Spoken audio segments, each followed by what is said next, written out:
الله السميع العليم من الشيطان الرجيم. بسم الله الرحمن الرحيم.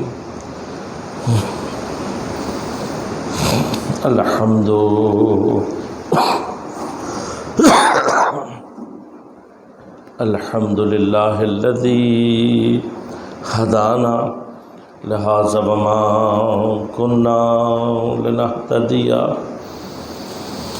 لولا أن هدانا الله لقد جاءت رسل ربنا بالحق. الصلاة والسلام على رسول المسدد المصطفى الأمجد المحمود الأحمد أبي القاسم محمد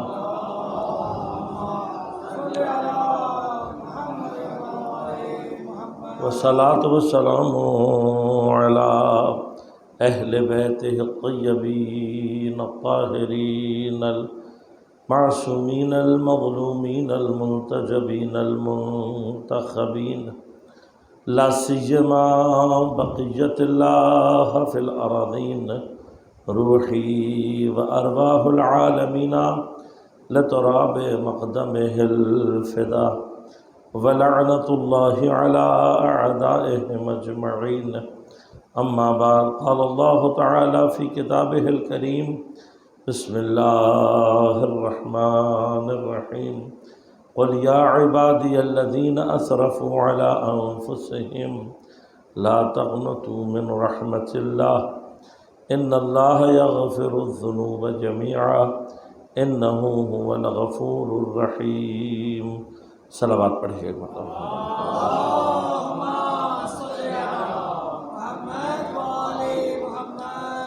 مومنین کرام، سامعین محترم، عزیزان گرام قدر، تصور عبودیت کے عنوان سے ہماری گفتگو کا سلسلہ جاری ہے، اور موضوع پر گفتگو کے لیے سورہ مبارکہ زمر کی 53 نمبر آیت کو سرنامہ کلام کے طور پر آپ کی خدمت میں پیش کیا.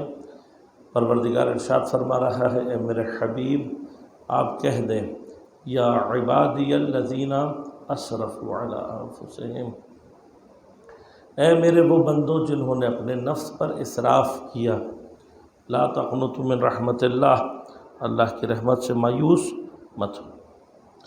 ان اللہ یغفر الذنوب جمیعا، بتحقیق اللہ تبارک و تعالی تمام گناہوں کو معاف کرنے والا ہے. انہ هو الغفور الرحیم، بے شک وہ بہت معاف کرنے والا اور بہت رحم کرنے والا ہے. کل آپ کی خدمت میں عرض کیا کہ لفظ عبد، کہ جس سے عبادت کا تصور قائم ہوتا ہے، عبد کے معنی میں بنیادی طور پر کسی بھی انسان کا اپنی ذات کو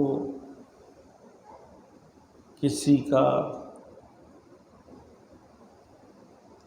غلام سمجھنا، کسی کی ملکیت قرار دینا، یعنی کسی کی ذمہ داری کے تحت ہونا، یہ تصور اگر انسان کے اندر پیدا ہو تو وہ عبد بننے کی طرف سفر طے کرتا.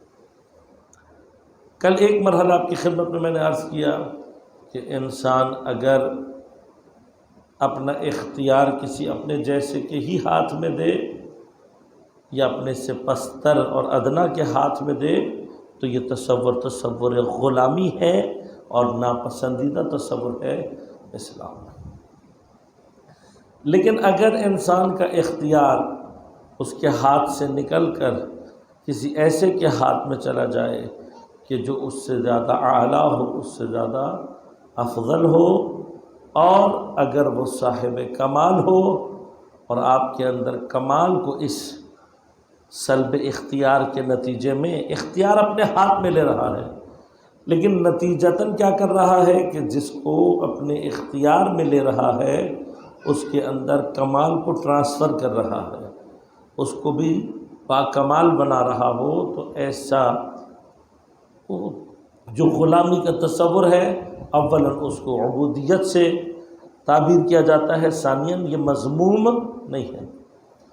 کیوں مضموم نہیں ہے؟ اس لیے مضموم نہیں ہے کہ انسان جب اپنے وجود پر غور کرتا ہے تو وہ یہ دیکھتا ہے کہ وہ اس کے اندر نقص ہی نقص ہے۔ انسان بائی ڈیفالٹ کمال لے کر نہیں آیا، بلکہ خالی از کمال ہے، لیکن اللہ تبارک و تعالی نے اس کو جو عقل دی ہے وہ اس کو یہ سمجھاتی ہے اور متوجہ کرتی ہے کہ اگر تمہارے اندر نقص ہے، اگر تمہارے اندر کوئی کمال نہیں ہے، تب بھی تو عقل کی راہ سے کمال کو کسب کر سکتے۔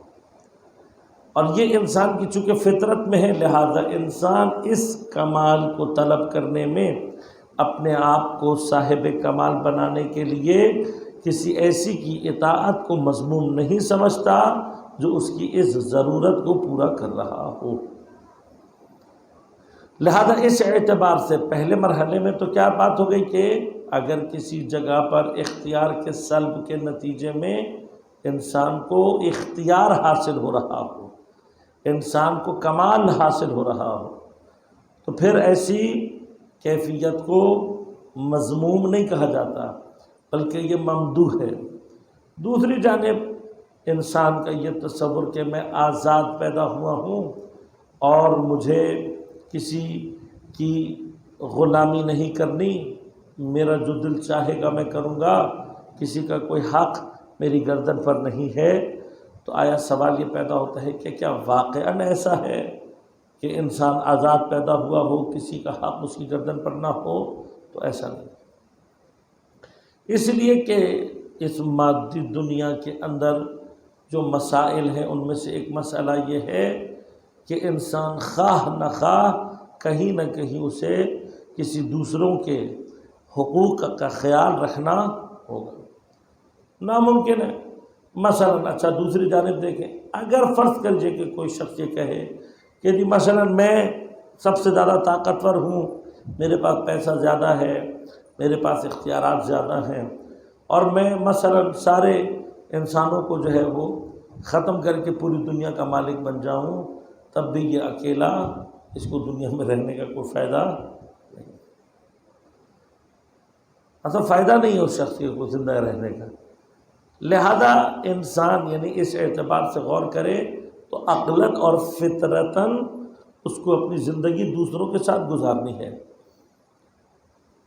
انسان اپنی فطرت میں یعنی اپنی خلقت میں اس طرح کا اللہ تبارک و تعالیٰ نے اس کو خلق کیا ہے کہ وہ دوسروں کے بغیر زندگی گزار نہیں سکتا۔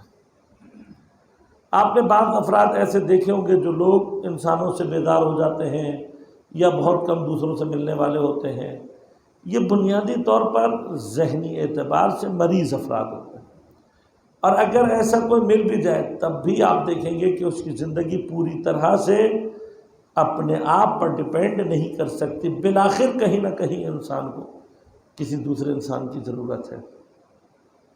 اب اس تصور کے ساتھ کہ میں بالآخر کہیں نہ کہیں کوئی نہ کوئی حق میری گردن پر ہے، لہذا غور کیجیے گا علم اقتصاد میں، اکنامکس میں، معاشیات میں بھی وہ لوگ کہ جن کا تصور صرف اور صرف کیا ہے، maximum profit, maximum utilization, maximum satisfaction, اقتصاد دان، اکانومسٹ، ان کا کہنا کیا ہے کہ جی انسان کیا ہے، اسے زیادہ سے زیادہ فائدہ اٹھانا چاہیے، اسے زیادہ سے زیادہ پروفٹ کمانا چاہیے، اس کو زیادہ سے زیادہ اپنے لیے چیزوں کو استعمال کرنا، یہ اکنامکس کا ہدف ہے۔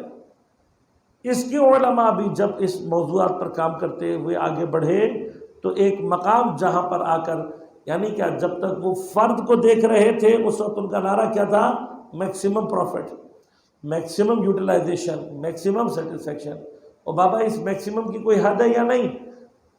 اب کیا ہوا، جب فرد کی بات کر رہے تو ذکر نہیں کیا، لیکن جیسے ہی معاشرے میں اترے تو مجبور ہو گئے یہ کہنے پر کہ بھئی ایسا نہیں ہو سکتا کہ میرے پروفٹ کی میکسیمائزیشن میں، میرے سیٹسفیکشن کو میکسیمائز کرنے کے، اگر میں اپنی اطمینان کی کیفیت کو میکسیمم پہ لے کے جا رہا ہوں، یہ ناممکن ہے کہ کسی اور کی اس کیفیت سے یہ نہ ٹکرائے۔ کہیں نہ کہیں ایسا ہوگا کہ جہاں میرا چیزوں کو استفادہ کرنا میکسیمم طور پر چیزوں سے فائدہ اٹھانا، منفعت جوئی میری کہیں نہ کہیں آ کر کسی اور کی منفعت جوئی سے ٹکرائے گی۔ اب کیا کریں جب یہ ٹکرا رہی ہے؟ تو انہوں نے مثلا ایک تصور دیا، وہاں پر ایک پوری بحث ہے پیریٹو آپٹیملٹی کی۔ اس گولڈ نے کہا جی پیریٹو آپٹیملٹی کیا ہے؟ جہاں پر آ کر یہ دونوں مثلا راضی ہو جائیں کہ بھائی تم اپنی حد میں رہو، میں اپنی حد میں رہوں۔ اب یہ جس بھی احمق نے یہ نظریہ دیا اس کو بلا کر کان سے پکڑ کر کوئی یہ پوچھے کہ احمق آدمی تو مجھے یہ بتا کہ انسانوں میں کب یہ طے ہو سکتا ہے، کون سا انسان ہے جو کم کرنے پہ اپنے آپ کو راضی ہو جائے، اپنے اس منافع کو روکنے پر راضی ہو جائے؟ جہاں انسان کے اوپر زور زیادہ ہوگا وہ دوسروں پر قبضہ کرے گا۔ پوری تاریخ انسانی اسی سے بھری ہوئی ہے۔ آج کے دور کو جو تم پڑھا لکھا کہتے ہو اس کے اندر بھی آپ دیکھ رہے ہیں جو زوردار قوتیں ہیں وہ بدماشی کرتی ہیں، دوسروں کے حقوق کو پامال کرتی ہیں کھلے عام۔ اب تو وہ مرحلہ بھی ختم ہو گیا، پہلے تو تھوڑی بہت شرم اور حیات پائی جاتی تھی، اب وہ بھی ختم ہو گئی ہے۔ اس وقت مثلا آپ دیکھیں کس طرح سے امریکہ اپنی بدماشی کے ذریعے سے پاکستان کے اندر مداخلت کر رہا ہے۔ تیرا کیا کام ہے؟ تم اپنے ملک کے مسائل جا کر دیکھو۔ ایک دنیا تمہاری جو ہے وہ روڈوں پہ پڑی ہوئی ہے، ہاں ہر روز تمہارے ملک میں اسکولوں میں فائرنگ ہو جاتی ہے اتنی بڑی تعداد میں۔ اب تو کیا کیا انہوں نے کہ وہ جو ناجائز تعلقات تھے اس کو نام بدل دیا، کہا جی اگر بندہ اپنی مرضی سے ناجائز تعلقات رکھے تو جائز۔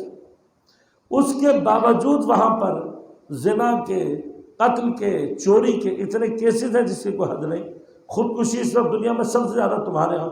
تم اپنے مسائل دیکھو، تمہیں اس بات سے کیا غرض ہے کہ پاکستان میں کیا ہو رہا، رشیا میں کیا ہو رہا، ایران میں کیا ہو رہا؟ نہیں، یہ بدماشی ہے۔ کہاں تک آپ روکیں گے؟ ہے کوئی آپ کے پاس جگہ جہاں پر آپ کسی زور رکھنے والے کو، کسی طاقت رکھنے والے کو روک سکیں؟ کبھی نہیں روک سکیں۔ لہذا اب واضح طور پر عقل انسانی یہ کہتی ہے کہ اس جیسے انسان کے جس کی ہوس کی کوئی انتہا نہیں ہے، جس کی منفعت جوئی کی کوئی انتہا نہیں ہے، جس کی خود غرضی کی کوئی انتہا نہیں ہے، اس کے اوپر کوئی ایک ایسی حکومت حاکم ہو کہ جو اس کو کنٹرول کر سکے، جو اس کو روک سکے، جو اس کو بتا سکے کہ تیرا فائدہ حقیقتاً کس چیز ہے۔ ثانیاً اسی چیز کو مد نظر رکھیے کہ کیا انسان فی ذات ہی اپنے لیے تمام خیر کو دریافت کر سکتا ہے؟ اصل انسان جانتا نہیں ہے تمام خیر کیا چیز ہے۔ غور کیجیے گا، اللہ تبارک و تعالیٰ نے یہ ساری چیزیں ہمارے اور آپ کے لیے رکھی ہیں تاکہ ہم تھوڑا سا ہوش سے کام کریں۔ آج تک آپ نے کسی بھی دنیا کے حیوان کو، کسی جانور کو کہیں پر بھی کچھ سیکھتے ہوئے نہیں دیکھا ہوگا۔ وجہ کیا ہے؟ وجہ یہ ہے کہ اللہ نے اس کو اس کی زندگی گزارنے کا تمام علم دے کر بھیجا۔ مثلا آپ کوئی ایسے 2 انڈے مرغی کے لیں کہ جس میں سے ایک مرغا اور ایک مرغی نکلے، اور اس کو لے جا کر دنیا کے کسی ایسے جنگل میں رکھ کر آ جائیں کہ جہاں پر آج تک کبھی مرغی نہ پائی جاتی۔ مثلا آپ انٹارکٹیکا لے جائیں جہاں پر آج تک کوئی جانور، کوئی حیوان ہی نہیں ہے، اور کوئی جگہ ان کے لیے مناسب سی بنا کر وہاں پر ان کو آپ انکوبیٹر میں نکالیں، ہیچ کروائیں، اور ہیچ کرانے کے بعد ان کو اس جگہ پہ چھوڑ دیں جہاں کوئی اور حیوان نہیں پایا جاتا۔ یہ مرغا مرغی اپنی زندگی پوری کرنے کا، اگر کھانے پینے کا ان کے سامان وہاں موجود ہوا، یہ اپنی زندگی چلاتے رہے۔ کسی کو آ کر ان کو بتانے کی ضرورت نہیں ہوگی کہ یہ کھاؤ اور یہ مت کھاؤ، اور اگر ماحول مناسب رہا تو ان کی تعداد بھی بڑھے گی۔ کچھ عرصے میں آپ جا کے دیکھیں گے ایک مرغا مرغی چھوڑی تھی، یہاں پہ اب لشکر تیار ہے۔ اس کے مقابلے پر انسان کی کیا حیثیت ہے؟ یہ اتنی بڑی بڑی باتیں کرنے والا انسان۔ ایک چھوٹی سی مثال دوں گا اور پھر بات کو آگے بڑھاؤں گا۔ اس وقت دنیا میں مثلا انسانوں کے درمیان جو سب سے بہترین کوئی تعلیمی ادارہ ہے، مثلا فعلاً جن بھی وجوہات کی بنا پر کہا جی ہارورڈ یونیورسٹی اس وقت دنیا کی ٹاپ لیول یونیورسٹی ہے۔ اب ہارورڈ یونیورسٹی کے پڑھے ہوئے، ایک گریجویٹ کیے ہوئے ایک ایسے طالب علم کی ایک داستان ہے جس نے وہاں پر گولڈ میڈل حاصل کیا۔ اب ہارورڈ کا گولڈ میڈل حاصل کیا ہوا یعنی انسانوں میں ایک عام قدر کے مقابلے پہ نہایت پڑھا لکھا، ذہین اور ہوشیار بچہ، نوجوان۔ اس کی یہ سچی داستان ہے، اس میں کوئی فلم بھی بنی ہے، سچی داستان ہے اس کی، کہ وہ نوجوان جب گریجویشن کر کے نکلا، باپ پیسے والا تھا، پیسے کی بھی کمی نہیں تھی، خود بھی خوبصورت نوجوان، پڑھا لکھا، اچھے گھرانے سے، پیسے والا، سمجھدار بچہ، لیکن کہیں اس کے دماغ میں حقیقی خوشی تلاش کرنے کی کیفیت پیدا ہو گئی کہ میں تلاش کروں حقیقی خوشی کسے کہتے ہیں۔ اپنی گاڑی چھوڑ دی، پیسے جتنے تھے جیب میں جلا دیے، اپنا ایک دو سامان اٹھا کے راستے پہ نکل گیا۔ ارادہ اس نے کیا کہ میں الاسکا جاؤں گا اور وہاں تنہائی میں رہ کے یہ تلاش کروں گا کہ حقیقی خوشی کیا ہے۔ اب یہ حقیقی خوشی اس کی پوری داستان ہے۔ جہاں کہیں یہ جاتا، چونکہ پڑھا لکھا بچہ تھا، ہوشیار بچہ تھا، جن لوگوں کے درمیان میں پہنچتا تھا وہ اسے پسند کرتے تھے، بڑے لوگوں نے چاہا کہ یہ ان کے ساتھ رہے، لیکن یہ سب کو ترک کرتے ہوئے بالآخر الاسکا پہنچ جاتا ہے۔ جب یہ الاسکا پہنچتا ہے تو وہاں برف باری تھی، اور ایک بس اس کو کھڑی ہوئی نظر آتی ہے۔ یہ بس کو اپنا ٹھکانہ بناتا ہے، ایک گن اس نے خریدی ہوئی تھی، اس کے ذریعے سے یہ شکار کر کے جانور کھا کے دکھایا جی بڑا عیاشی کے ساتھ رہ رہا ہے وہاں پر، اور روز بروز موٹا ہوتا جا رہا ہے۔ اور جیسے ہی وہاں گرمیاں آئیں تو آہستہ آہستہ کر کے وہاں پہ جانور کم ہونا شروع ہو۔ ابھی یہ متوجہ نہیں ہوا اس بات کی طرف، اور کچھ عرصے میں جب متوجہ ہوا کہ یہاں سے آہستہ آہستہ سارے جانور پرندے اس جگہ سے چلے گئے جہاں پر میں ہوں، تو اس کو پتہ لگا کہ جہاں میں ہوں وہاں پر پانی کا بہاؤ پیچھے سے کچھ اس طرح کا ہے کہ یہ ایک آئی لینڈ نما جگہ بن گئی ہے جس کے چاروں طرف پانی کا شدید بہاؤ۔ اب یہ کوشش کے باوجود بھی کراس نہیں کر سکا، خالی پانی پی کے کتنے عرصے زندہ رہے گا، بھوک لگ رہی ہے، تو آہستہ آہستہ جو اس کے ہاتھ جڑی بوٹیاں آتی گئیں یہ کھاتا گیا۔ لیکن وہاں اس جگہ پہ وہ جڑی بوٹیاں تلاش کرنا بھی بہت مشکل کام تھا۔ ایک دن جب بہت شدید قسم کی بھوک لگی ہوئی تھی تو یہ اپنے ساتھ ایک کتاب بھی لے کر گیا تھا کہ جس میں یہ دیکھ سکے کہ کون سی چیزیں کھانی اور کون سی چیزیں نہیں کھانی۔ یعنی انتظام اس چیز کا بھی ہے کہ یہ بھی پتہ ہے کہ وہاں جا کر کیا چیز کھانی اور کیا چیز نہیں کھانی۔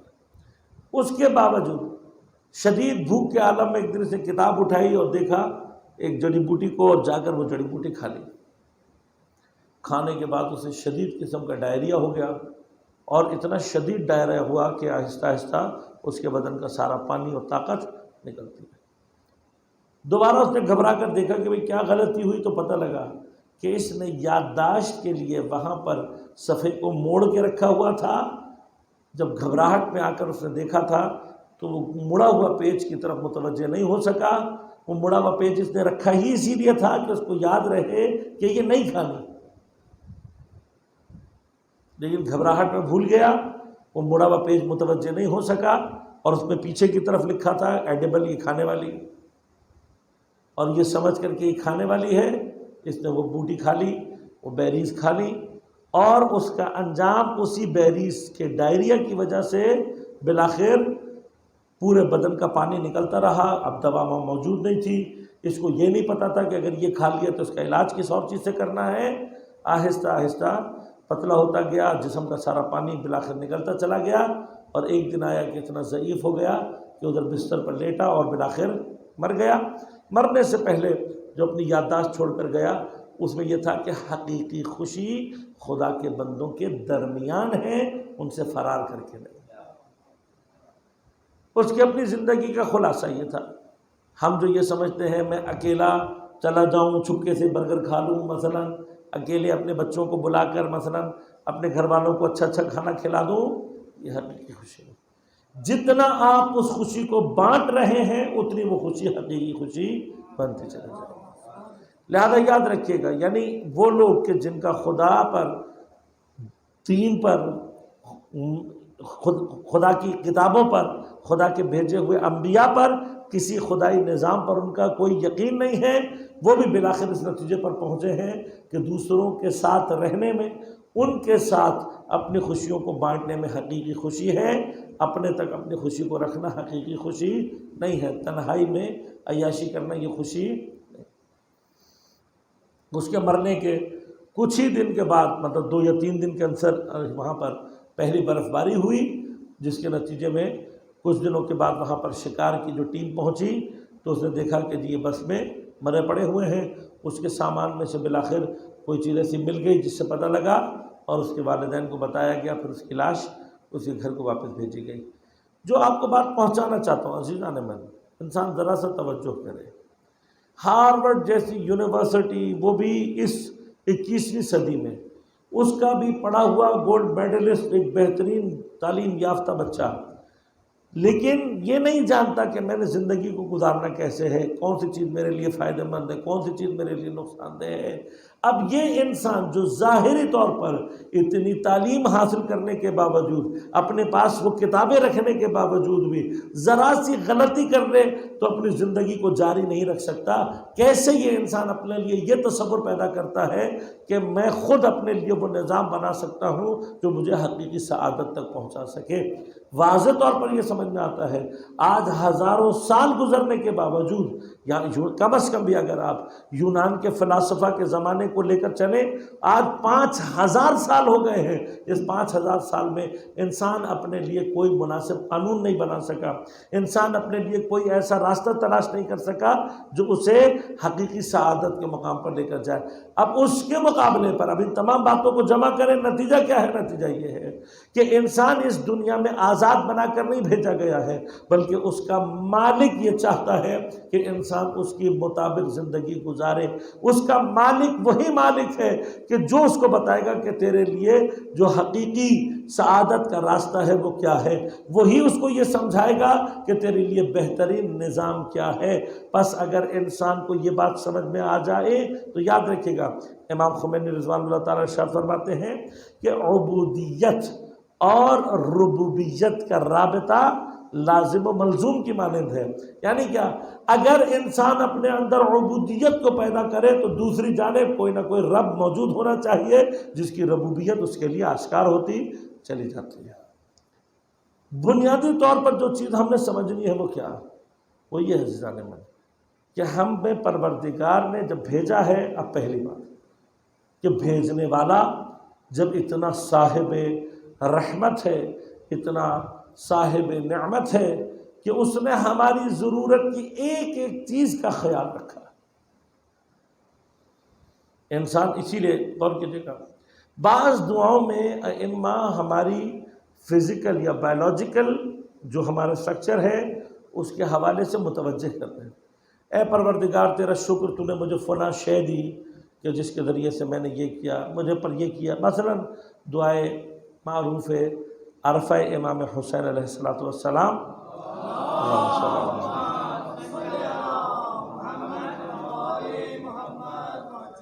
دعائے عرفہ میں امام حسین علیہ السلام شکر کرے، پروردگار تو نے مجھے کہاں سے کہاں تک تربیت دی، تو نے مجھے کہاں سے کہاں میرا خیال رکھا، میں کیا تھا؟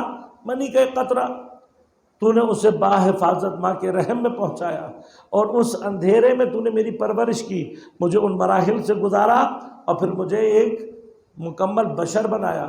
اس جگہ بھی تو نے میری تربیت اور میری غذا اور میری رشد و کمال کے تمام مراحل کو اپنی تحت نظر رکھا۔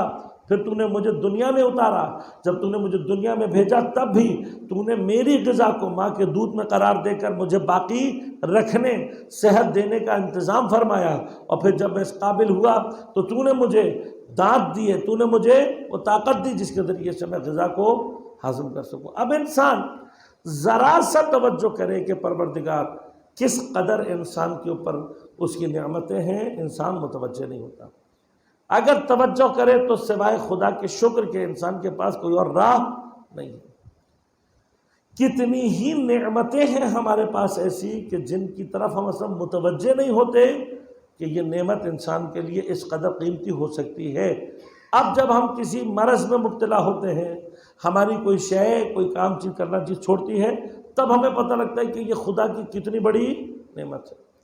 مثلا اتفاق ہوا ایک ایسے بچے کو دیکھنے کا کہ اس کو زیادہ یہ موبائل وغیرہ استعمال کرنے میں باپ نے توجہ نہیں دی، اور بچے نے کثرت سے جب موبائل اور لیپ ٹاپ استعمال کیا تو کیا ہوا، اتنی کثرت سے استعمال کیا کہ اس بچے کی جو یہ آنکھوں کے پپوٹے ہیں ان کی جو طاقت ہے وہ ختم ہو گئی۔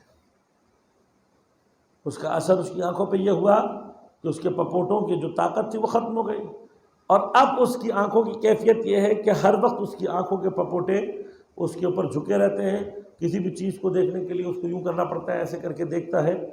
اب آپ غور کریں کہ یہ چھوٹی سی نعمت، آنکھ کا پپوٹا جو شٹر کی طرح سے کام کرتا ہے، یہ آنکھ کا پپوٹا اگر تھوڑی سی دیر کے لیے کام کرنا چھوڑ دے، انسان آنکھ کے سالم ہونے کے باوجود دیکھنے سے محتاج ہو جائے۔ یہ آنکھ کا پپوٹا کام کرنا چھوڑ دے، تصور کریں خدا نہ خواستہ اللہ تبارک و تعالیٰ کسی کو اس میں مبتلا کرے، تو آپ تصور کریں کہ کیسے انسان اپنی زندگی گزارے گا جب وہ آنکھ کھولنے کے قابل، آنکھ ہوتے ہوئے، آنکھ کے سالم ہوتے ہوئے ایک چھوٹی سی چیز انسان کے اندر کام نہ کرے تو جو اس کے آثار ہیں۔ تب انسان کو سمجھ میں آتا ہے کہ پروردگار نے کتنی انسان کے اوپر اپنی نعمات کو اور کتنا اس کے وجود کے اندر باریکیوں کو خیال رکھا ہے۔ اب جب ایسا پروردگار ہے جس نے مجھے خلق کرتے ہوئے، کیا ہم سے پوچھ کر اللہ نے ہمارا یہ خیال رکھا؟ کیا اللہ تبارک و تعالیٰ نے کسی استحقاق کے بنا پر ہمیں اتنا پرفیکٹ بنایا؟ میں نے عرض کیا کوئی ایک چیز انسان کے وجود میں خراب ہو جائے تب اسے پتہ لگتا ہے کہ اس کی اہمیت کیا ہے، تب اسے اندازہ ہوتا ہے کہ یہ اللہ تبارک و تعالیٰ نے کتنی بڑی نعمت تھی جو مجھے عطا کی تھی۔ میں نے عرض کیا نا، بہت ساری چیزیں ایسی ہیں کہ جن کو ہم سمجھتے ہیں کہ ان کا شاید کوئی فنکشن ہی نہیں ہے، یا ہمارے ساتھ توجہ اس طرف نہیں گئی ہوتی، لیکن اللہ بنانے والا وہ ہے کہ جس نے حتیٰ اس باریک اور معمولی جس کی طرف ہماری سوچ اور فکر نہیں گئی ہوتی، پروردگار نے اس چیز کا بھی حساب کتاب رکھا ہوا ہے۔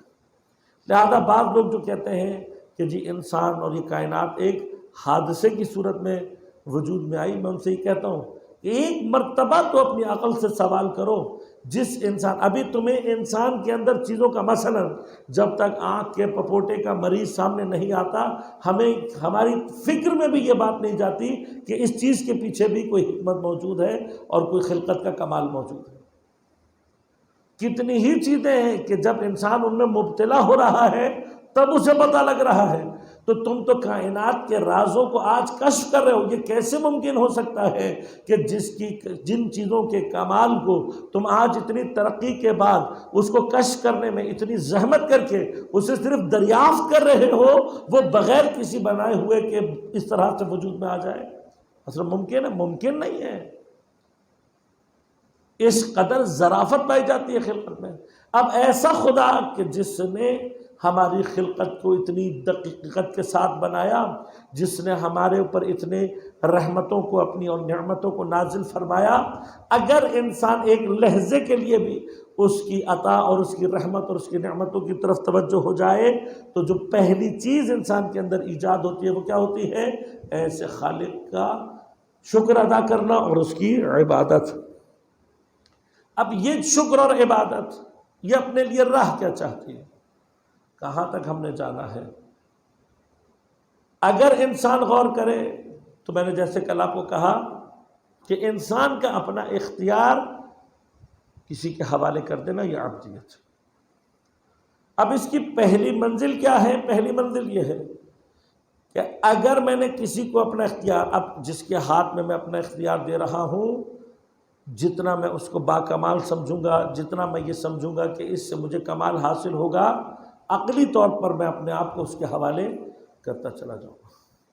لیکن اگر اس وسط مجھے یہ بات سمجھ میں آ جائے کہ یہ جو میں نے خدا کو اپنا اختیار دینا ہے، یہ جو خدا کے آگے میں نے اپنے آپ کو مطیع بنانا ہے اور اس کی خدمت میں اپنے آپ کو تسلیم کرنا ہے، یہ صرف کمال کی خاطر نہیں، یہ نہیں کہ خدا با کمال ہے اور مجھے کمال عطا کرے گا، بلکہ اس سے آگے ایک مرحلہ اور کہ یہ جو مجھ سے کہہ رہا ہے اصل میں یہ عطا کرنے والا بھی یہی ہے، اصل مالک و مختار میرا پروردگار ہے۔ اس چیز کو سمجھنا اور اس کو درک کرنا، عبد بننے کا، عبودیت کا جو پہلا اور بنیادی ترین اسٹیپ ہے وہ کیا ہے؟ کہ اپنے آپ کو اپنا مالک اور مختار نہ سمجھنا، بلکہ اپنا مالک و مختار اصل اور حقیقت میں کس کو سمجھنا؟ خدا بند کریم۔ اب فطری طور پر آپ اندازہ لگائیے،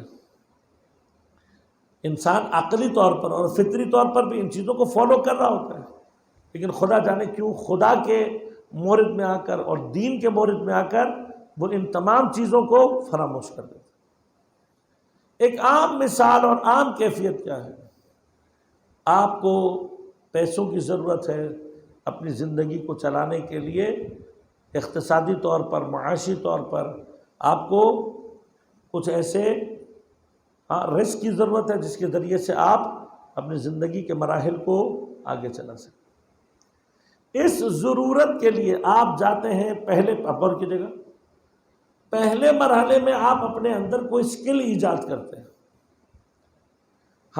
اپنے اندر آپ کیا کرتے ہیں؟ پہلے تعلیم کے ذریعے سے، تربیت کے ذریعے سے اپنے آپ کو قابل بناتے ہیں اس چیز کے کہ آپ وہاں پر اہلیت پیدا کر سکیں۔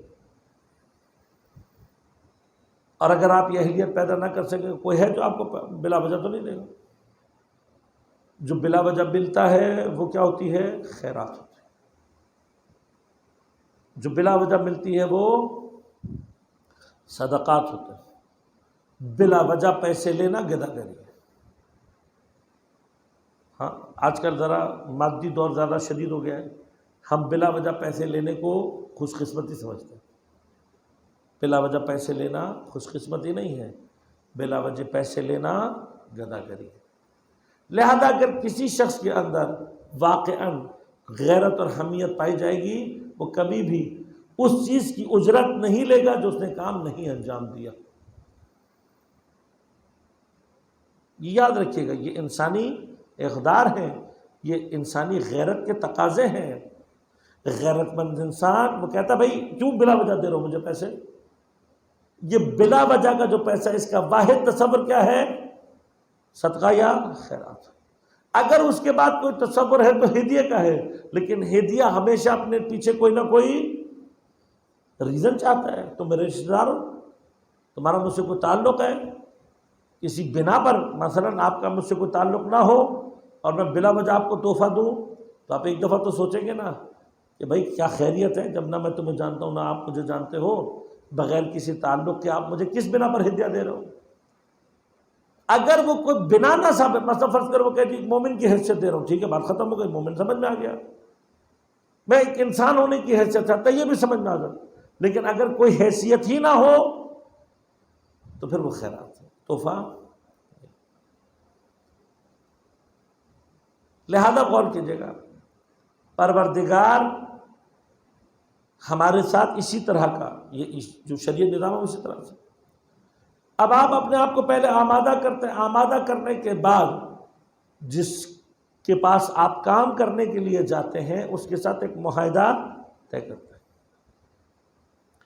معاہدہ طے کرنے کے بعد آپ کو وہ کہتا ہے کہ جی میں آپ کو اتنے پیسے دوں گا، اتنے بجے سے اتنے بجے تک آپ نے یہ کام انجام دینا ہے، مجھے کر کے دینا۔ اب جب آپ اس سے یہ معاہدہ کر لیتے ہیں تو اس معاہدے کے بعد اب آپ اپنے آپ کو ذمہ دار پاتے ہیں ان کاموں کے مقابلے پر جس کی آپ نے اجرت لی۔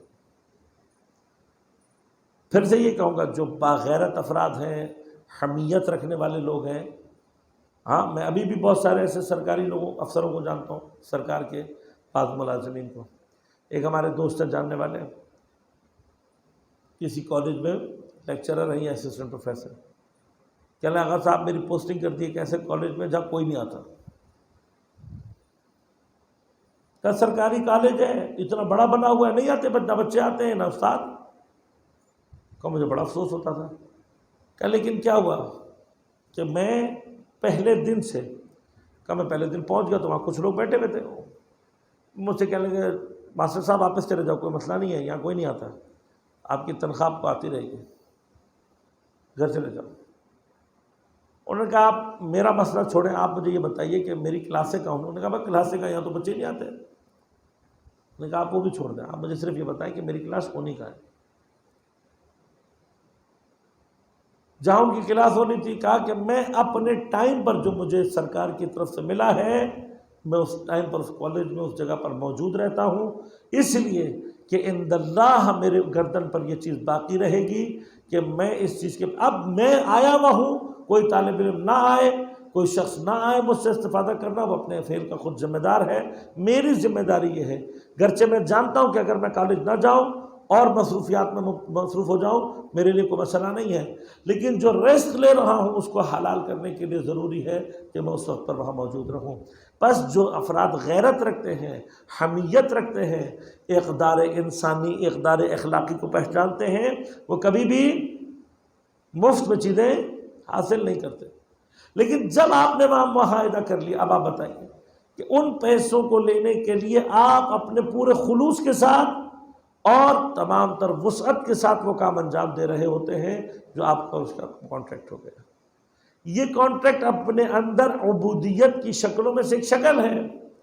سوال یہ پیدا ہوتا ہے کہ اب آئیں اور غور کریں کہ وہ رزق جو وہ آپ کو دے رہا ہے کیا وہ اس کا رازق حقیقی ہے یا اس کے پیچھے رازق حقیقی خدا ہے؟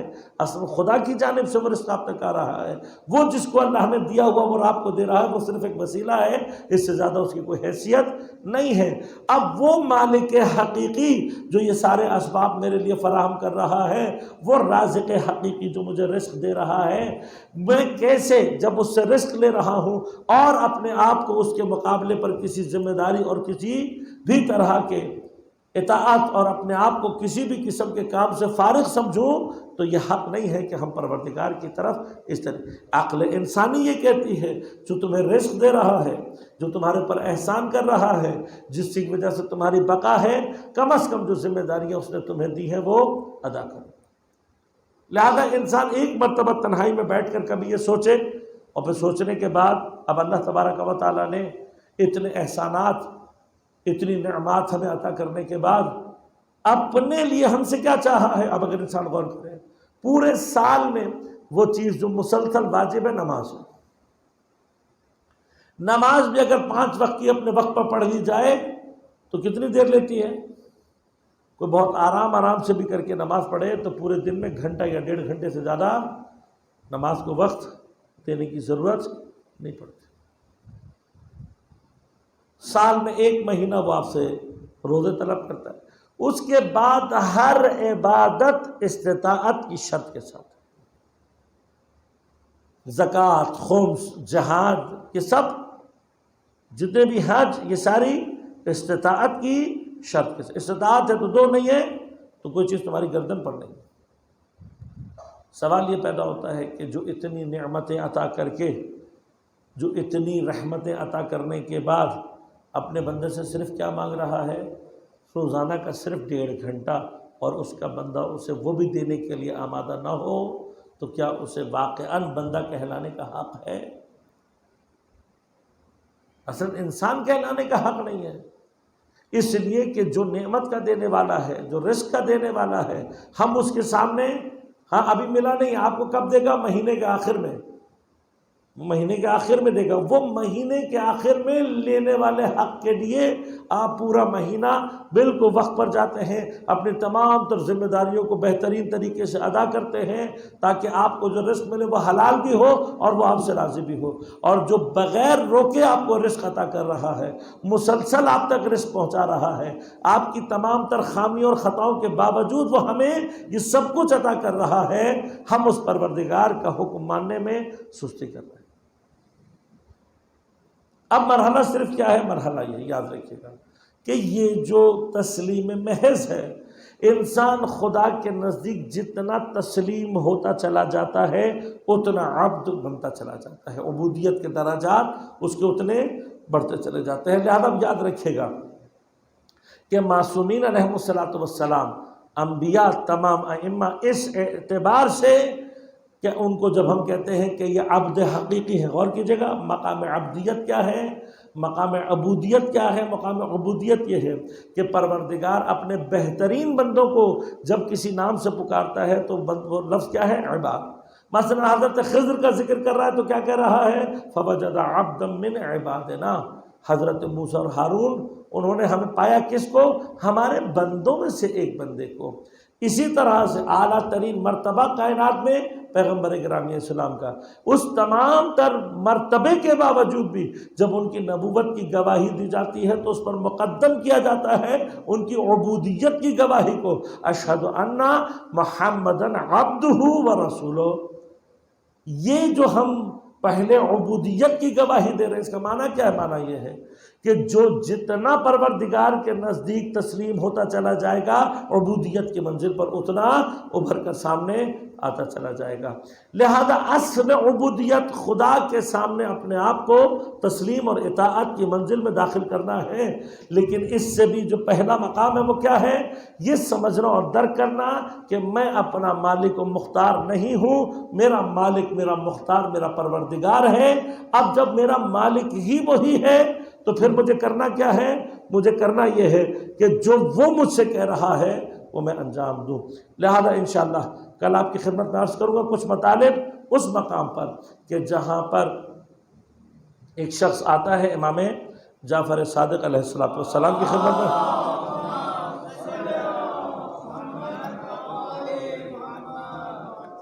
نام عنوان بصری ہے، بصرے کا رہنے والا ہے اور اپنے زمانے کے زہاد میں سے ہے، متقی پرہیزگار افراد میں سے ہے، ایک دنیا اس کے پیچھے ہے، اور وہ اپنی عمر کے آخری ایام میں تقریباً یعنی بعض روایات میں شاید 90 سال کی عمر میں امام جعفر صادق علیہ السلام کی خدمت میں آتا ہے، اور پھر امام اس کو عبودیت کے مراحل میں سے کچھ مراحل اس کے لیے عرض کرتے ہیں۔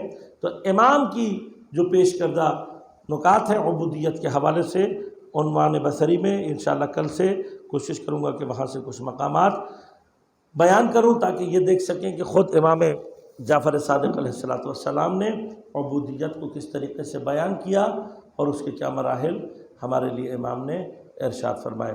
دعا کرتے ہیں پروردگار کے حضور میں کہ بار الہ بحق محمد و آل محمد علیہ السلام، تیرا ماہ ضیافت الہی پروردگار، تیرا ماہ اہل الکرامہ پروردگار، تیرا وہ مہینہ جس کی تمام ساعات متبرک ہیں، جس میں تیرے بندوں کی سانسیں، ہاں روزہ رکھنے والوں کی سانسیں پروردگار کو اپنے نزدیک تسبیح لگتی ہیں، اس میں روزہ دار کا تھک کر سو جانا پروردگار اس کو عبادت کا درجہ عطا کر دیتا ہے۔ انشاءاللہ یہ مطالب آپ کی خدمت میں عرض کروں گا کہ جب بندہ عبودیت کے مراحل میں داخل ہوتا ہے تو پھر پروردگار ربوبیت کے انداز سے انسان کے لیے مہیا کرتا ہے۔ اس کی ایک چھوٹی سی تجلی رمضان ہے، چھوٹی سی تجلی، غور کریں اس بات پر۔ خطبہ شعبانیہ میں جو پیغمبر نے ارشاد فرمایا، ہاں انفاسکم تسبیح نومکم عبادہ، اس مہینے کے اندر تمہاری سانسیں تسبیح ہیں، اس مہینے میں روزہ دار کی نیند عبادت ہے۔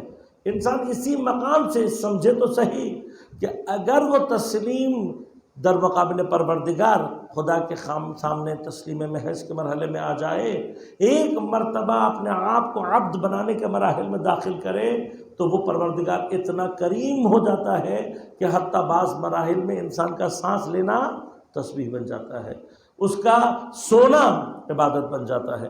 دعا کرتے ہیں پروردگار سے بار الہ اس ماہ کی تمام فیوضات اور برکات سے استفادہ کرنے کی توفیق عنایت فرما۔ بار الہ اس ماہ کی برکتوں اور رحمتوں اور مغفرتوں کے حقیقی وارث امام زمان علیہ السلام کے ظہور میں تعجیل فرما۔ بار الہ بحق زہرا و ابیہا و بعلہا و بنیہا، تمام علماء مراجع اعظام کو اپنے حفظ امان میں رکھ، ان کی پریشانیوں کو دور فرما، مشکلات کو آسان فرما۔ بار الہ تمام مؤمنین جتنے بھی ہیں، ان کے جتنے بھی مریض ہیں، ان سب کو صحت کامل عاجل عنایت فرما۔ بار الہ بے گناہ سیروں کو جلد از جلد رہائی عنایت فرما۔ ہم سب کو امام زمان علیہ السلام کے اعوان و انصار میں شمار ہونے کی توفیق عنایت فرما۔ ربنا تقبل منا انک انت السمیع العلیم برحمتک یا ارحم الراحمین۔